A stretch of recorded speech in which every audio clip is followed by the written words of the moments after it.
que eu vou apresentar para vocês não é bem uma conferência. É um projeto ainda em andamento. Vocês vão notar que o texto é um texto ainda muito incipiente. Eu tenho pesquisado ultimamente literatura contemporânea no Brasil e alguns pontos localizados na América Latina, e me chamou muita atenção a obra de Mário Bejaquim, que eu tenho lido com certa frequência há algum tempo. O que eu vou apresentar para vocês nada mais é do que uma versão muito incipiente de um pequeno livro que eu pretendo publicar no início do ano que vem sobre esse autor, ao qual eu tenho me dedicado e que tem me causado bem e mal. Bem porque é uma obra muito atrativa, você não consegue sair dela, e justamente você não consegue sair dela também muito mal. Né? Mas é esse sentimento que eu acho que a obra dele nos leva a ter. Tá? Eu começo com uma citação do livro Dissecado, que diz o seguinte: as obras dos autores se encontram situados, cada um em espaços diferentes, alternos e contemporâneos, pero desfasados de uma união tal como poderiam percibir os demais. A citação em epígrafe refere-se ao Congresso de Dobles da Escritura Americana, que teve lugar em Paris em 29 de setembro a 1º de novembro de 2003, projeto de Mário Bejaquim. Nele, 4 escritores, Margot Glantz, Salvador Elizondo, Sérgio Pittoli e José Agustín, comparecem por meio de duplos que leem para o público, decepcionado com a ausência física dos autores, trechos da obra de cada um, escolhidos de um menu previamente estabelecido e ensaiado. A performance, retratada em livro bilíngue espanhol-francês, escritor e duplicado, double d'écrivain, por ocasião do evento, reaparece em Dissecado, livro síntese, álbum de citações e memorabilia do trabalho do escritor.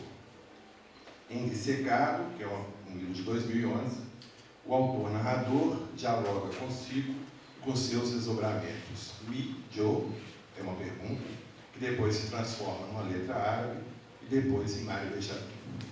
O diálogo espectral, ausente do corpo físico do outro mesmo interlocutor, conjuga uma série de duplos e dimensões alternativas ou realidades paralelas do texto, onde cada um se projeta. A abstração do lugar ou sua redução a espaços de clausura, como a obra do escritor, manicômio, hospital, quarto fechado, concorre para o apagamento do referente. O texto se abisma em espelho e o sujeito escritor desvanece, torna-se o fantasma de si mesmo pela reaparição obsessiva da função, chamemos desse modo, Mário Bejaquim. A busca do espaço parece ter sido, a busca do vazio parece ter sido atingida. Diz o texto, se encontrou imerso de maneira repentina em una suerte de vacío, donde nada que proviniera del exterior era capaz de produzir-lhe el menor efeito.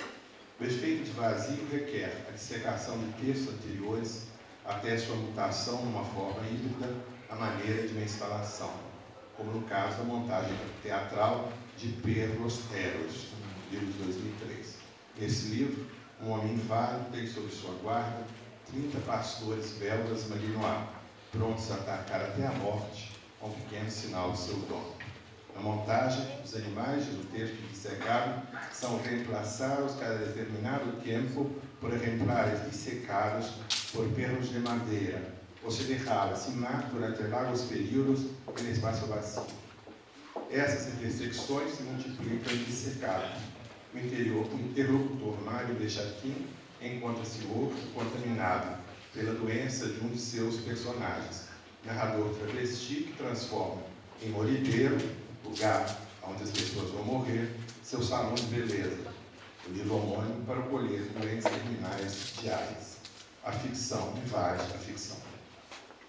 Essa forma de composição envolve diferentes tipos de interação de um texto fragmento do escritor com os demais, em remissão constante, como se todos os livros fossem escritos ao mesmo tempo. Daí a sensação desconfortante de déjà vu e novidade frente à vertigem da repetição de certas obsessões o escritor faz questão de apresentar sob ângulos diversos e com intensidades variadas. A mutilação do avô, a prótese do braço, a exposição pública dos testículos do adolescente pela mãe, a asma, a onipresença dos cães, a clonagem dos gêmeos e os gêmeos que nascem sem braços e sem pernas. Formam um conjunto dos textos publicados, um universo meio alucinado que elide as fronteiras entre sujeito e objeto e se abre ao inacabado, uma estrutura sempre prestes a desmontar, análoga ao edifício em ruínas de Grambíquio, livro de 2007. Como na festa que dá título ao volume, e a festa del Gran Vidrio é uma festa que se realiza anualmente nas ruínas dos edifícios destruídos na cidade do México, onde vivem centenas de famílias organizadas em brigadas que impedem sua expulsão. Portanto, a festa que dá título ao volume, como na festa que dá título ao volume, a celebração da escritura que perpassa os textos de Desjardins retoma uma perda que está na origem de escrever. Do autor indissecado, solo por el uso de ver aparecer uma palavra detrás de la outra. Uma imagem perdida da infância persiste. A ausência do primeiro livro, o livro fantasma, sequestrado pela avó e que eligiu vê-la sempre possível, o transporta mentalmente, cuja falta de corpo quizá foi a que levou a escrever um texto detrás de outro, utilizando o imaginário de uma escritura, de uma criatura de esta verdade. O corpo mutilado do texto, sua forma mutante e clonada, deve muito a essa desconexão temporal entre o passado, entre o pensamento e a palavra, que se traduz em imagens vizinhas, usando a expressão do texto, a uma outra realidade. Ou numa escritura que se propõe escrever, diz ainda o texto, sem utilizar o método clássico de escritura, como, por exemplo, as palavras. Escrever sem escrever, então, operar no limite de toda significação. Leiamos a abertura de Dissecado. Durante esta noite de outono, sobre todas as queixas em aquele asma, Omar via os efeitos secundários produzidos por los medicamentos para atenuá-la, me deixa em um estado que não poderia qualificar como de dormido ou despierto. Passam por minha cabeça uma série de cenas e pensamentos que na maioria das vezes chegam a limites difíceis de descrever. A apropriação da cena inaugural da Recherche, descarnada de afeto e esvaziada do desejo da mãe pelo filho, presente no texto de Proust, instaura um regime de leitura avesso ao horizonte de expectativa da memória como narrativa de identificação do sujeito. Desfaz assim qualquer possibilidade de expressão autobiográfica ou até mesmo autoficcional, determinante da leitura, embora sejam facilmente reconhecíveis aspectos da vida do sujeito na escritura. Na Escola de Dolor Humano de Sejuan, a gente pode ler: vivíamos em um pequeno e úmido departamento que acrescenta uma asma que só es calmada com uma série de medicamentos que, se bien relajan los bronquios, le llevan a un embrutecimiento en que não tenho a certeza de encontrar-me dormido ou despierto. O texto parece, doutor, outra via de aproximação, em que a memória, usando palavras de Agamben, é l'organo di modelizzazione del reale, che può trasformare il reale in possibile e il possibile in reale. Repetir um texto ou cloná-lo em Dissecado, a exemplo de Perros Eros, o Salão de Belleza, é torná-lo de novo possível uma nova ordem discursiva que reforça os traços da anterior pela sua duplicação clonagem. O duplo aqui é um operador de dissecação, decompor os elementos da estrutura do corpo morto do texto para torná-lo outro. O efeito de estranhamento resultante da operação concorre para mais do que elucidar, acentuar, diz o texto de Dissecado, uma verdade terrível por detrás das palavras. Aqui, ao leitor resta apenas pressentir, como os cães surpreendidos pelo narrador, dizer, em meio da noite, virados abstraídos e atentos hacia um ponto indeterminado, ou então, captando um achar al que ninguno de nós pode aceder. A busca dessa forma de percepção inacessível ao humano eleva a um grau máximo de potência o trabalho de montagem textual que se realiza por meio de cortes e recortes no contínuo do relato, de migrações e sobrevivências das figuras em que os eventos narrados se transformam. A montagem assinala de modo perturbador zonas de contato apenas pressentidas entre o humano e o inumano, entre real e ficção, corpo e linguagem, próximas às revelações de ordem mística, em que o sentido é suspenso por um instante quase imperceptível, como nos ataques de epilepsia do escritor-narrador de Lecciones para una leve muerta, mas esvaziadas de qualquer transcendência, que não seja a página tornada em branco do texto, na hoja flotando en el vacío. E essa é uma referência à página em branco, que é tematizada através de uma referência a Herman Melville em La Cueva del Dolor Humano de Setúbal. O texto parece assim mimetizar a topologia das redes atuais de comunicação, geração, tradução e distribuição de imagens, que estão constantemente transformadas, reescritas, reeditadas e programadas. O original de Salão de Belleza, por exemplo, é contaminado pela sua reprodução dissecada, onde adquire outra perspectiva significante em seu estatuto de cópia ou de clonagem. Torna-se um novo original num novo contexto. El baño de Frida Kahlo reaparece por meio do deslocamento de Benjamin na figura do pintor. Cada cópia ou clonagem é por si mesma um flanelo, experimentando o tempo do aqui e agora na sua repetição interativa em que o texto perde e recupera sua aura.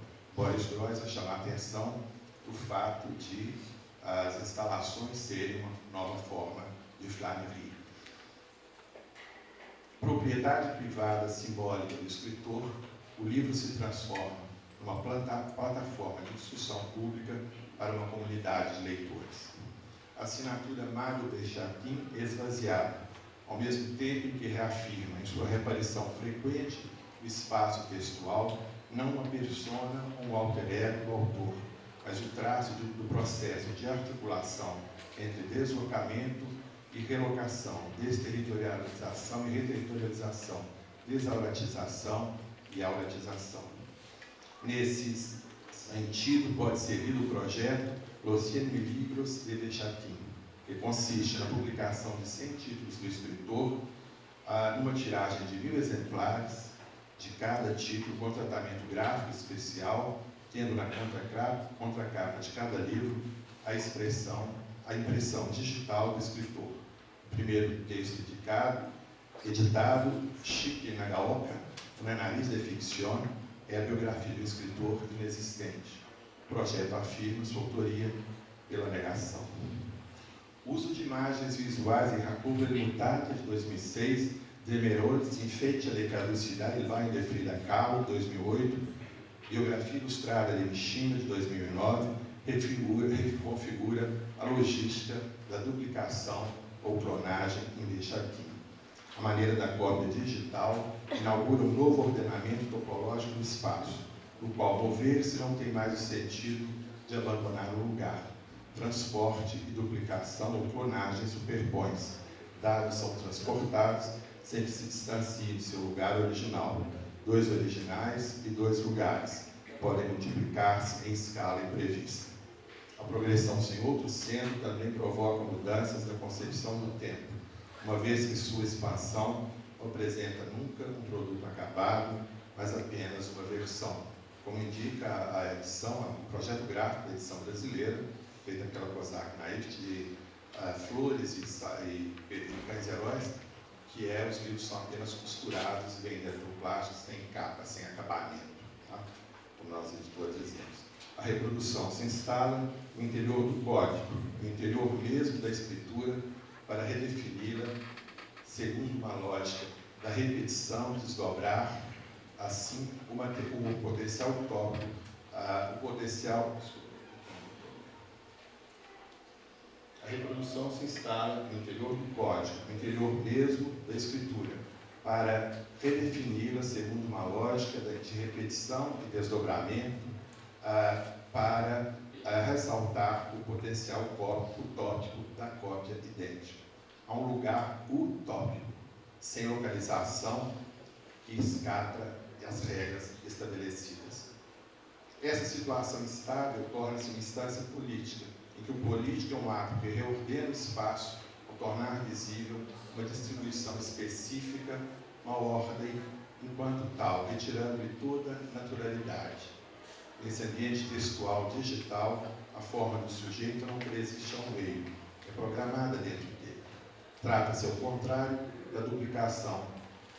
Trata-se, ao contrário da duplicação especular do retrato tradicional, de condensar o rastro do sujeito, sua aparição a partir de dados que permitem calcular seus movimentos no espaço do como se da ficção. Eu me refiro aqui aos textos de Mercedes Bunz, publicados em espanhol com o título Utopia de la Cópia.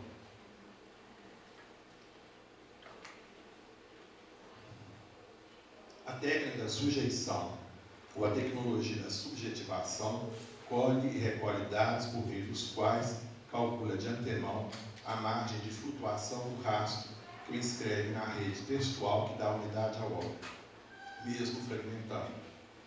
A transformação em sujeito ficcional implica uma forma de subjetivação, dessubjetivação e com ela a sujeição a um determinado formato visível, de certo modo controlado, o rastro como signo presente de uma coisa ausente. A perna mutilada da companheira de fisioterapia do narrador em O Fantasma de Massarrista, de 2009, a de Frida Kahlo em Demerol se enfeite de caducidade, ou do escritor personagem de Flores, 2001. A ordenação desses rastros supõe uma lógica temporal própria, na qual cesuras e fraturas no contínuo do relato instauram uma duração que os torna contemporâneos. Os fatos narrados podem assim transitar de um texto ao outro como se fossem reproduções infinitas de uma mesma matriz, que usa o tempo à maneira dos antigos sumérios, diz o prólogo de Flores, para la construcción de complicadas estruturas narrativas, basadas solo na suma de determinados objetos que juntos conformam um todo. Não mais um passado perdido a que as referências constantes à infância do escritor poderiam remeter, mas um aqui e agora, nunca de nunca, tão pontual que implode todas as dimensões temporais, um instante congelado e paradoxalmente transitório da instalação e da performance textuais. Por isso, talvez a obra de Mário Bechatin seja tão perturbadora. Não há antes, depois, fora e dentro. Temporalidades diversas convergem para um mais além do leitor, que se situa, como diz o texto de La Escuela del Dolor Humano de Sejuan, como uma pessoa que mira desde fuera hacia fuera, um espaço limitar que impulsiona a leitura ao alcance ao mundo, revelando possibilidades até então ignoradas de lhe dar forma. Desde Duchamp, sabendo aqui pelo Raul, nosso amigo, a arte especifica-se por insistir em formular a questão de se é possível ou desejável dar uma forma ao mundo, uma espécie de encontro sem encontro, ou seja, eu aqui cito Jean-Luc Nancy, o encontro entre aquele que é chamado artista e alguma coisa que ele escolhe, num preciso instante, interpretando-o como uma forma, pela qual não se dispõe de nenhuma forma preventiva, para a qual não se dispõe de nenhuma forma preventiva. Destituído de qualquer esquematismo mental ou de uma mensagem precedente que autorizaria, entre outros, uma leitura alegórica, perniciosa, no meu ver, para Bechatin, o leitor defronta-se com um gesto escritural, entendido como acompanhamento de uma intenção em relação à qual resta, no entanto, estranho. Ainda a citação de Nancy. Eu cito um texto de Os Fantasmas de Massarrista, já estou terminando. Me tocou, e nele espaço, Os Fantasmas do Massagista, é a história do próprio Mário Bechatin, que vem a São Paulo fazer massagens para diminuir a tensão muscular em razão da falta, né, do braço direito. Ele nasceu vítima de talidomida sem o braço direito. E são espaços contíguos, divididos apenas por uma pequena coisa, em que o fisioterapeuta vai fazendo massagens às pessoas. Né? E ele vai ouvindo, contando a história, quer dizer, o fantasma do massagista, um dos fantasmas é justamente a mãe do massagista, que é a mulher que recitava. Depois ela não consegue perder ela para recitar a Constituição de Chico Buarque, que ela entra num processo de quase loucura e não consegue fazer isso lá. Mas ele está escutando, está vendo o que o massagista está fazendo com a mulher que perdeu a perna direita. Ele diz o seguinte: me tocó en el espacio continuo al mío el caso de una mujer a la que apenas unos días atrás le habían cercenado una pierna. Sin embargo, a pesar de la intervención, se quejaba de un dolor profundo en el miembro inexistente. Parecía incapaz de soportar el sufrimiento que se producía en un espacio que era ahora ajeno a su cuerpo, en el lugar vacío que había dejado la pierna mutilada. Esse gesto escritural parece assentar numa modalidade textual em que a identidade do escritor Mário Bechatin transforma-se na imagem do escritor contemporâneo e lhe dá a materialidade paradoxal, bela e horrível de uma palavra vazia.